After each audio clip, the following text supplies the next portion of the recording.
A skyline of chimneys made from stacked TNT bricks puffs black powder smoke as a ticking redstone alarm counts down.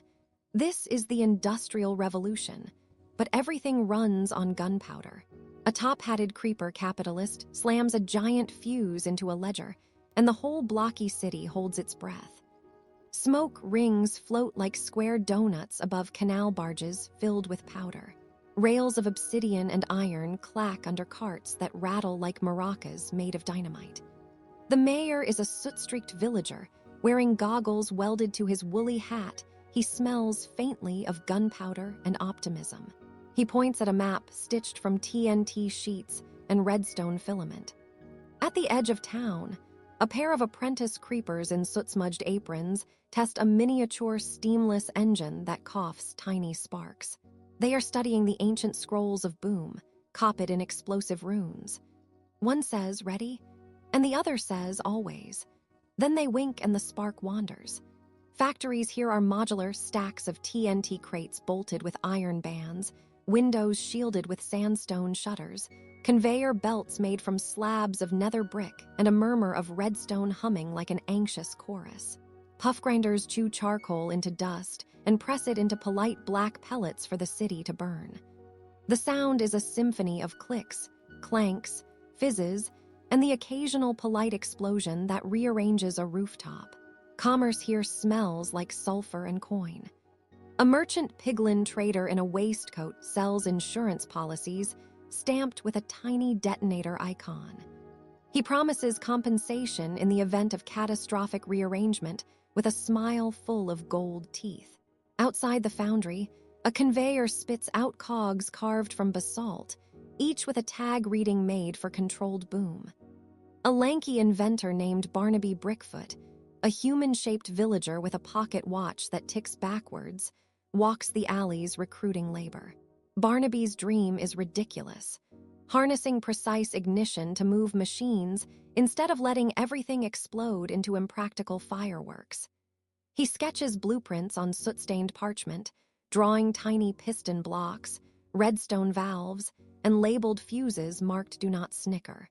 Opposite Barnaby's modest workshop, a rival conglomerate parks a parade of smoking locomotives made from stacked TNT wagons bound by obsidian ropes. Their CEO is the top-hatted creeper capitalist from earlier, Mr. Sizzlewick, who counts profit in bangs per hour.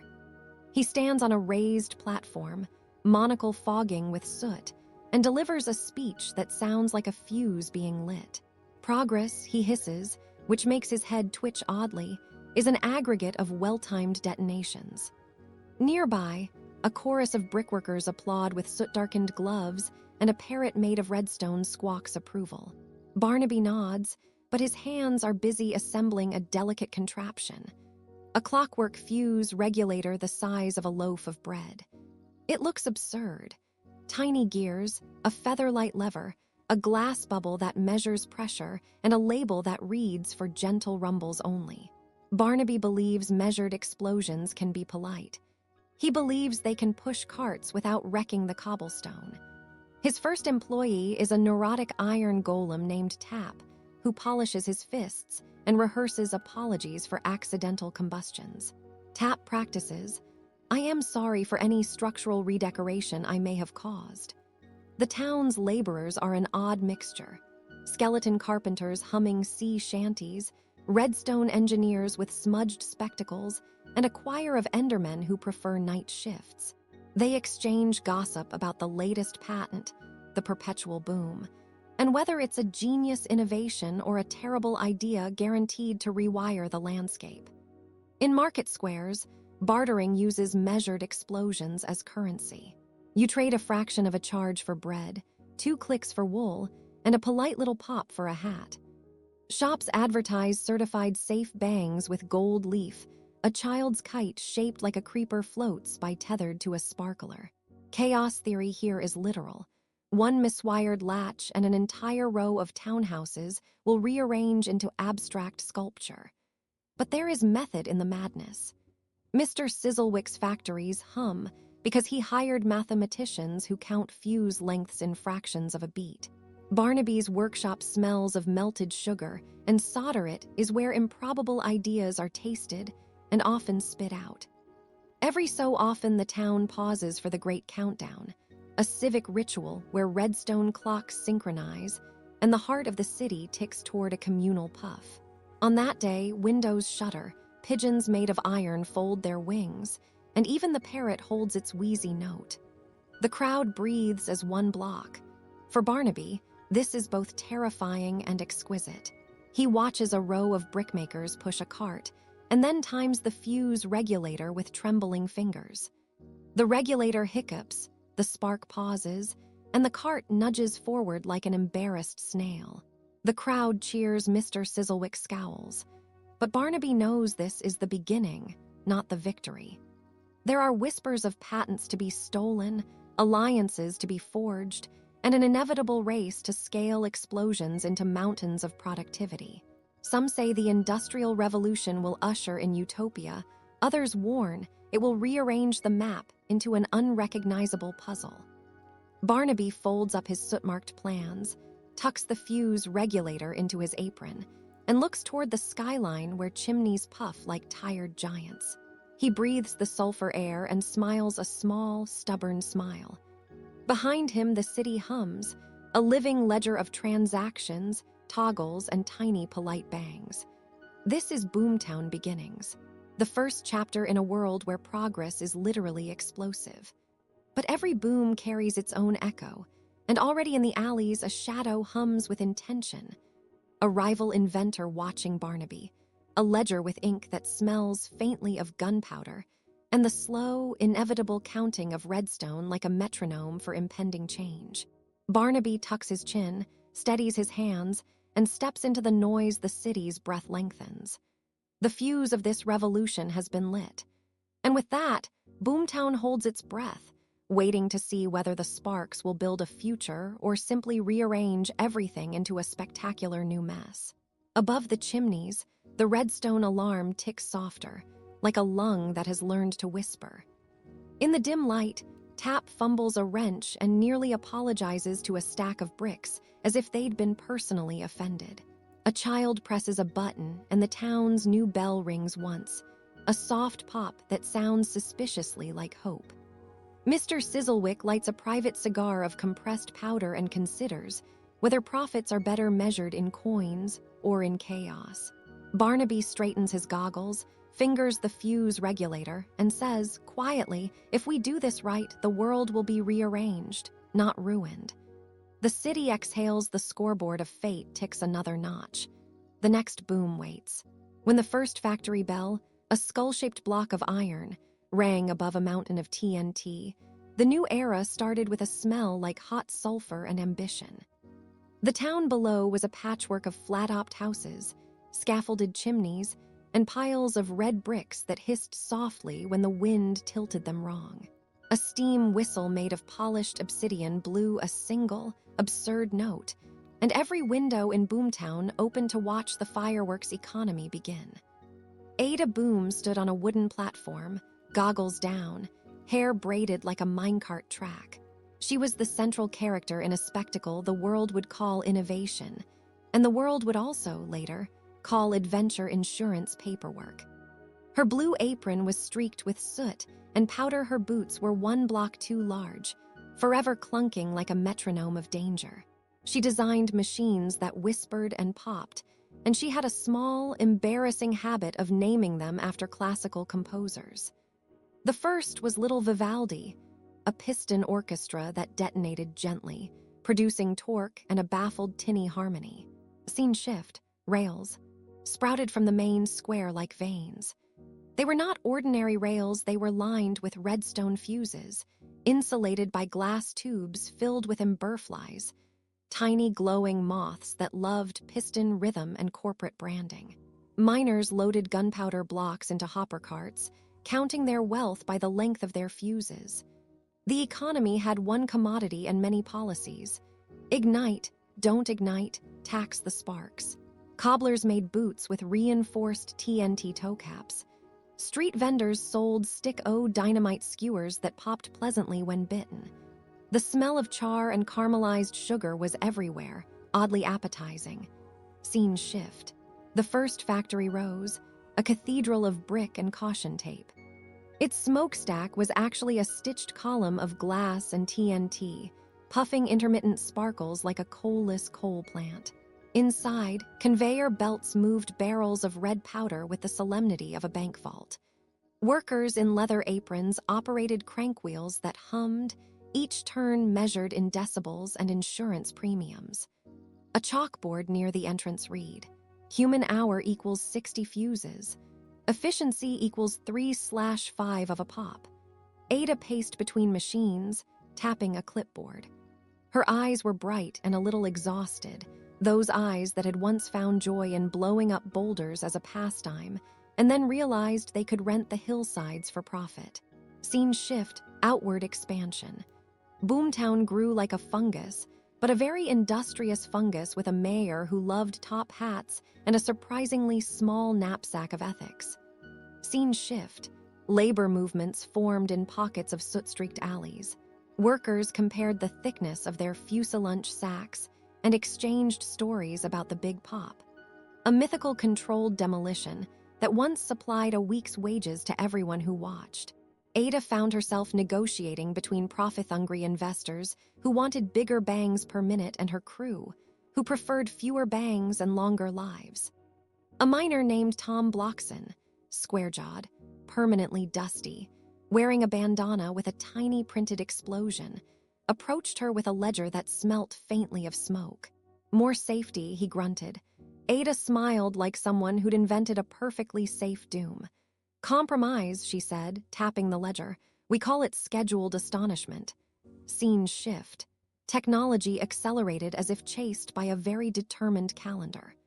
The controlled detonation engine, Ada's headline contraption, combined water boilers, piston arrays, and a choreography of microfuses. It was elegant and a bit theatrical. Small pops synchronized across cylinders, releasing bursts of pressure that turned gears and raised cranes. The engine was chained to an enormous mechanical spider that assembled carts in a rhythm both balletic and slightly terrifying. For the first time, goods could be mass-produced. Explosive lanterns, ornamental TNT hats, and even a prototype of a pocket volcano sold to tourists. Factories began to compete with one another not just on price, but on spectacle. The Great Lighting Festival was born, where each factory tried to outpop the other with fireworks timed to the mayor's speech. Scene shift. With invention came unforeseen consequences. The ground itself began to behave oddly. Where shafts of mining had folded like chessboards, the earth developed a taste for small, expressive tremors. Public benches sometimes gave a polite bounce. Children invented a game called Who Can Stay on the Stoop during a micro-pop, and the record stood at 12 seconds. Then there were the aesthetics. Architecture adopted the new grammar of explosion. Archways where reinforced courtyards were dotted with sandbags that doubled as ornamental planters. Painters splashed pigments in spirals that mimicked the trails of burnt fuse. Sculptors made statues that cleverly incorporated spent blasting caps as hair. Scene shift. Politics, predictably, preferred the language of forecasts and guarantees. The Boomtown Council enacted bylaws. All fuses must be licensed, all detonations scheduled, and all catastrophes to be cataloged in triplicate. There was an explanatory pamphlet, printed on waterproof parchment and decorated with dancing matchsticks, that explained the difference between necessary pop and excessive exuberance. Ada attended the hearings in her soot-smeared apron and watched dignitaries argue over syllables like moderation and enthusiasm. She knew the language of compromise was polite, but often meant we will perpetually test the limits of safety while smiling. Scene shift. Nights were spectacular. The horizon became a low, perpetual aurora of embers. People learned to recognize the sound signatures of their favorite factories. Little Vivaldi's tinkling, the controlled detonation engine's respectful rumble, the old mill's impatient cough. Inns offered post-pop tea, a calming brew that smelled faintly of charred vanilla, and bards sang ballads about the first cart that rolled off Ada's spider. A cart that, in a cruel but funny twist, contained nothing but air and a polite apology note. Ada would stand at the edge of her factory and watch the town she had helped create. She felt pride, the kind that stung like a spark on bare skin, and a throbbing worry that had no satisfactory fuse to measure. Every invention had multiplied prosperity and multiplied peril. The ground was richer, the markets louder, and the nights more beautiful than any poet had a right to describe. Ada flipped a switch, and the engine exhaled a tiny, perfect pop. She whispered almost to herself, "Work smarter, not louder." A cart trundled by, labeled, "Latest model, do not lick." Somewhere, faint and distant, the first insurance company filed for city incorporation. The future promised profit and paperwork in equal measure. Ahead lay labor disputes, legal tomes, and the first of many spectacular miscalculations. And Boomtown, in its emphatic, ticking, popping way, was ready to keep surprising everyone. When the first brick-faced factory belched a square plume of smoke, and a chorus of tiny red fuses flickered like a city's heartbeat, Boomtown was born. A horizon of cobblestone chimneys, stacked TNT crates, and timber scaffolds rose overnight where a quiet river once meandered. The camera of your mind pulls in tight. A blocky sunrise hits a sign that reads TNT-WORKS in pixelated iron, and a man with soot on his square jaw, Elia's redstone, inventor and accidental prophet, wipes ash from his goggles and grins like someone who just discovered how to make lightning clap for Cashelias, is the kind of character who stamps his boots on wooden planks to test the floor and designs machinery with the confidence of someone who has never met a safety manual. He walks like a metronome across factory floors, 1, 2, 1, 2, and every footstep echoes in the vaulted timber like a drumbeat for industry. He invents with redstone and screwdrivers, but mostly with audacity. His latest machine, the percussive conveyor, looks like a series of pistons hunched on stilts, each piston powered by the kind of disciplined, 1-second bangs that make bricks hop 3 blocks forward scene shift. A cartist's montage. The Boomtown map fills with icons, blacksmiths plying square anvils, tanneries turning leather that smells faintly of gunpowder, and a market where haggling is punctuated by tiny detonations that confirm weight. Visuals snap. Men in soot-streaked aprons lift crates, stamped with a smiling TNT logo. Children weave between stacks like weevils in grain sacks. Their laughter, a staccato percussion against the hiss of fuses. The river is no longer placid, its surface glints, with floating rails and half-built water wheels that clap like jawed gears when a TNT charge gives them a shove every few beats. The documentary voice notes an economic truth with comedic gravity. If coal gave the old world heat, it intones, TNT gave this world excitement. Mines once sleepy now sported names like Crackers Deep and Boom Hollow. The miners, blocky and proud, tunneled in neat cubic corridors, laying charges with the meticulousness of artists. 1 redstone dust trail, 1 fuse, 1 heartbeat. Their union hall was a reinforced shed with the slogan, "We dig, we charge, we prosper." The humor is dry, a poster on. The wall reads, "Safety third," under a caricature of a creeper wearing a hard hat. Elias oversees it all like a conductor of controlled chaos. He negotiates supply lines with the calm pragmatism of someone haggling over the price of a horse. But the commodity here is living dynamite. Wagons pulled by oxen with iron boots clatter through streets paved by pavements of ash. The economy is simple and devastating. More TNT, more motion. Mines boomed, shipments, workshops exploded with invention.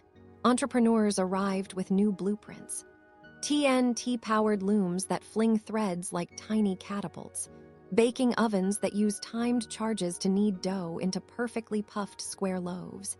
Even a barber's chair that snaps a customer into a stylish blocky fringe with a tasteful spark. Yet Boomtown is not simply a carnival of contraptions. It is an ecology. With expansion comes waterworks, And with waterworks come engineers who prefer solving problems with elegant piping instead of scheduled detonations. A young engineer named Maud Fuse Hackwell appears in the story like an interrupting footnote. She wears a bandolier of spare fuses and has a practical jaw that suggests she sleeps with a wrench. Her machines use pulse valves and siphons. She is suspicious of jubilant explosions that rearrange the skyline. The two collide, both literally and ideologically. She sternly taps a piston and says, "Could you not?" Elias replies with a grin, "Where's your sense of flair?" The line is short, but it lands like a pebble into an oiled drum. These tiny interpersonal beats are intercut with larger, absurd reveals.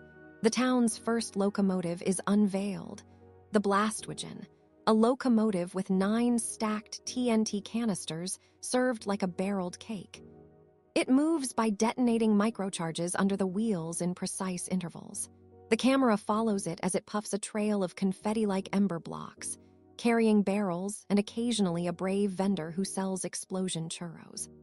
The first run is triumphant, and slightly singed, the second run loses half a wagon to a misfired timing, and the driver calmly steps out, tips his soot hat, and announces, "Well, call it progress. Labor dynamics change in Boomtown with the speed of a lit fuse."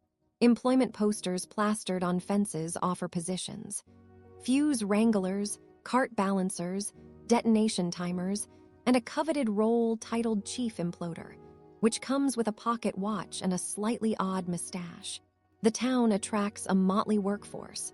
Methodical gem cutters who prize precision, freelance tinkerers who prize improvisation, and philosophical creepers who keep insisting they prefer peaceful gardening, but naturally keep a detachment when passing dynamite racks.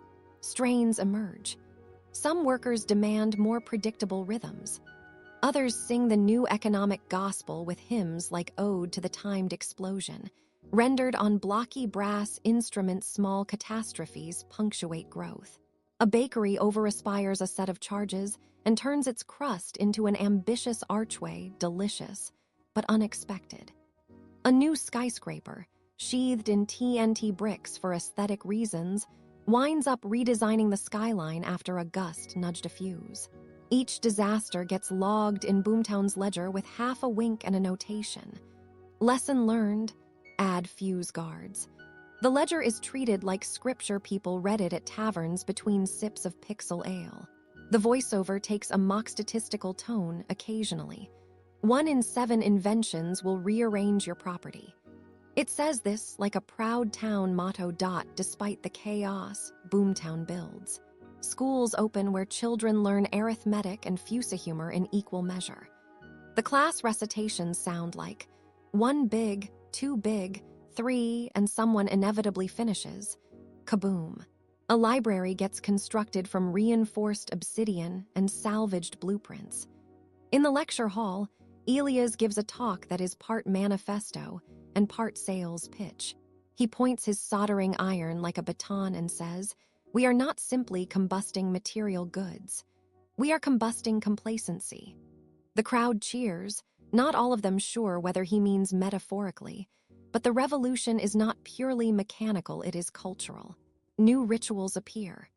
There is the weekly Bell-off Bang ceremony where the town gathers at sunset as a bell is rung with a small charge to commemorate those who have welded, detonated, and occasionally miscalculated. Local artisans create explosive mosaics, portraits made of differently shaded TNT blocks that require careful timing to reveal the image with a controlled sequence of bangs. Even romance adapts. Proposals now sometimes involve a choreographed firework of microcharges spelling out "Marry Me" in angry pink pixel blocks, followed by the bride or groom sighing and saying, "Only if we get separate fuse boxes." A small twist disturbs the rhythm. Outsiders arrive, a delegation of village elders from the pastoral hinterlands, bearing woven crates and earnest eyebrows. They have come to see the industrial miracle and leave with a perplexing sort of awe. One elder lifts a TNT block and tries to hum it like a flute. The block does not hum but does vibrate ominously. They offer a suggestion, Maybe, less bang. Their presence plants a seed. For all the prosperity, a whisper of doubt begins at the edges of streets caked with ash. Rivers taste faintly of gunpowder. The sky hangs a little grayer with soot. Some children start building forts not of timber, but of quiet stone, and their games become secretive. The part closes on Elia's watching Boomtown from a rooftop as a pale moon of pixel light rises. He holds a small, unlit fuse between two fingers and stares at the town that hummed into being on the back of his inventions. Around him, lights blink on in shops, trains chuff with measured pops, and distant laughter sounds like a string of tiny charges. He tucks the fuse behind his ear like a contemplative badge. His smile is still there, but it is touched with something new, not dread exactly, but the first honest calculation of consequence. He speaks to no one, or perhaps to the town itself. We built a world to move now, we must reckon with what moves us. The camera lingers on his silhouette as a soft, ironic chime twinkles from the bellifbang below, preparing the viewer, and Elia's, for the reckoning that will come next.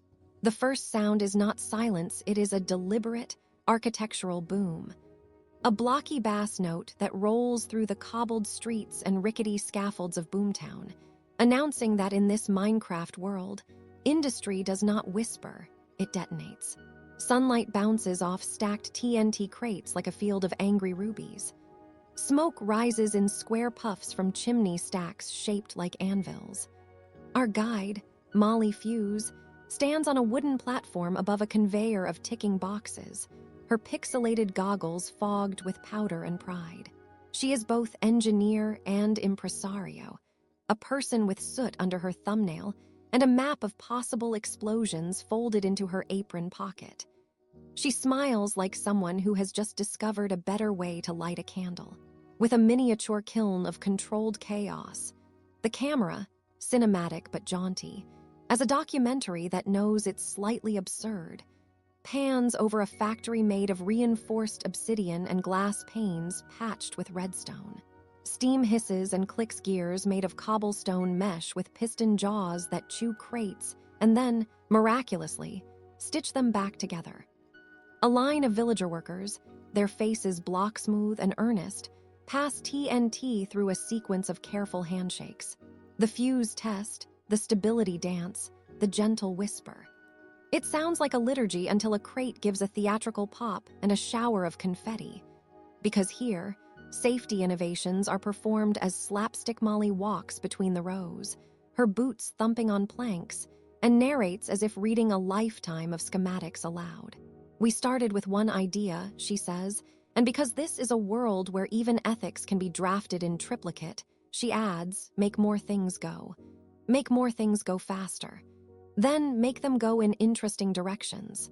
A worker drops a bundle, and a tiny helper golem named Chip scuttles out, picks it up with metal pincers, and makes a triumphant honk that sounds suspiciously like a kazoo.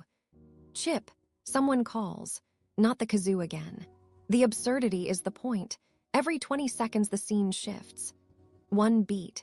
The TNT mill's assembly line, where the raw powder, a glittering ash-gray sand, passes beneath a stamping press and emerges as neat, labeled blocks, each stamped with a cheerful skull.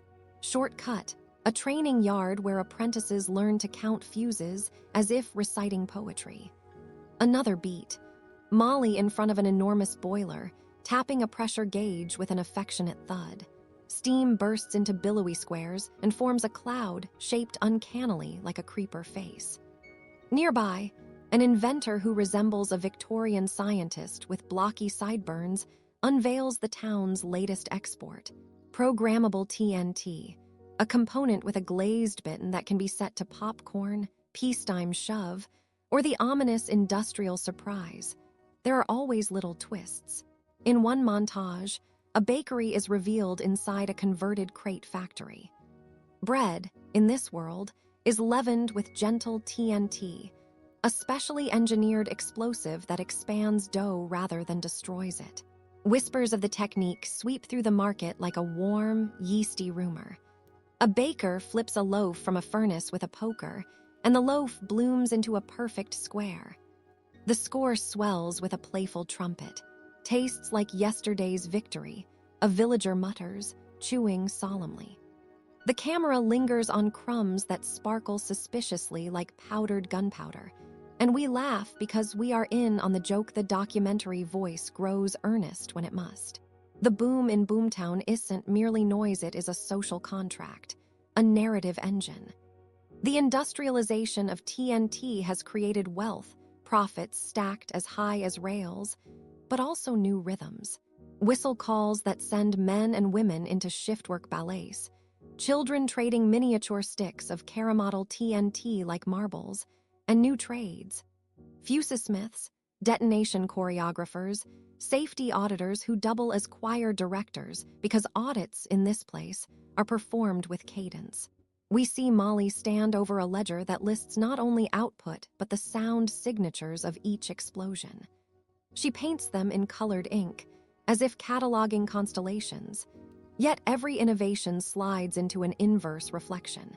Where there is creation, there is also a kind of beautiful, accidental failure. A prototype echo engine meant to recycle detonation, waves ends up causing the town clock to run backwards for 3 minutes, during which villagers relive their morning routines, but with greater dramatic flair. The clock rewinds the fall of a dropped mug in slow-mo, then flings it forward like a rubber band, and everyone applauds because the mug lands exactly in the sink. Molly grins, because sometimes engineering is a magic trick that refuses to stay polite. Politics arrives in a puff of smoke and a parade of banners. The Boom Barons, a consortium of grizzled entrepreneurs in soot-stained waistcoats, stride in with minecart delegations.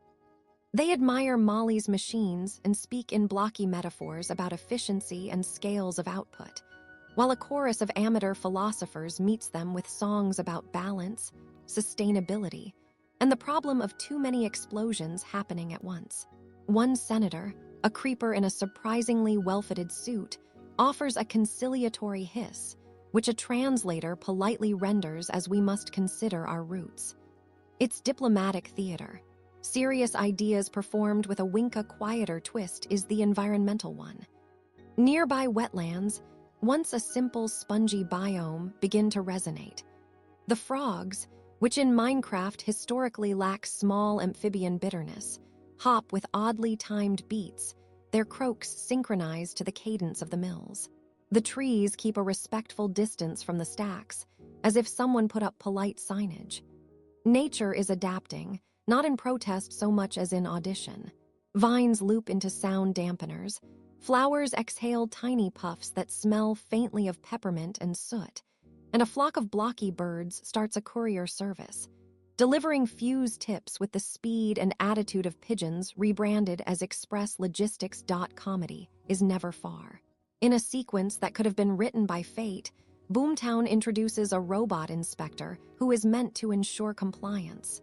The robot, unfortunately, misunderstands and dedicates itself to aesthetic critique. It moves through workshops, squints with a magnifying lens, and files not only safety reports, but also art reviews. I find the palette on this dynamite too aggressive. It announces in a cheerful mechanical baritone while holding a clipboard.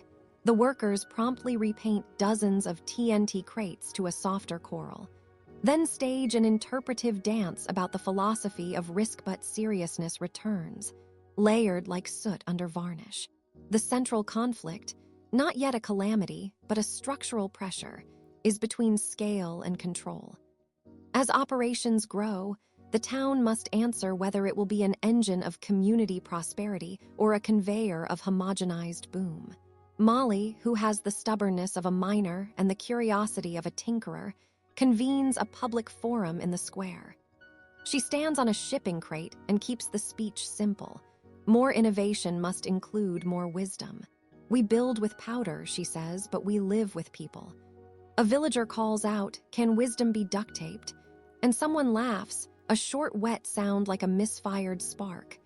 The laugh is honest and human and oddly wooden. The next beat brings an intimate scene. Molly sits at dusk by the mill pond, where square moonlight ripples across glassy water.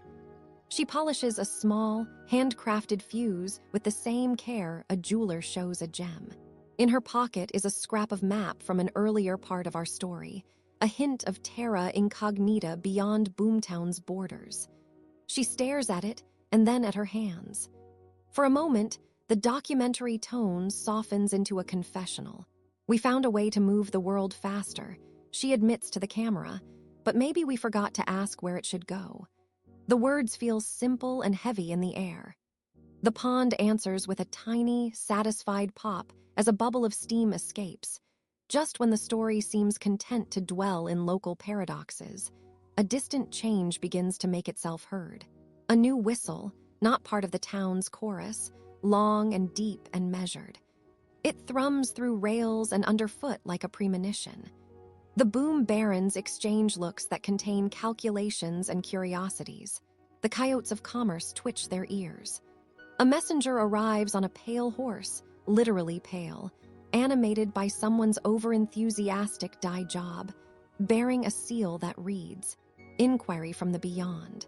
The seal is both official and melodramatic, which is appropriate. The letter inside is crisp, formal, and a little bewildered, asking politely whether Boomtown might consider sharing its techniques with neighboring realms, perhaps in exchange for resources or famine recipes. The idea of expansion opens the narrative like a blast door. Molly folds the letter carefully, as if it were a fuse you must wind the right way. She looks toward the silhouetted horizon, where the blocky outline of distant biomes meets the sky. Her smile is complicated, pride stitched with worry, curiosity braided with responsibility. The camera pulls back, dramatically, lovingly, and the echo of the town's many small booms forms a chorus. We are left with the feeling that Boomtown has arrived at the edge of something larger. Diplomacy, consequence, maybe conquest, maybe collaboration. The humming whistle continues, an off-screen metronome counting toward the next act. Molly turns and calls to her workers, prepare the assembly, and bring extra goggles.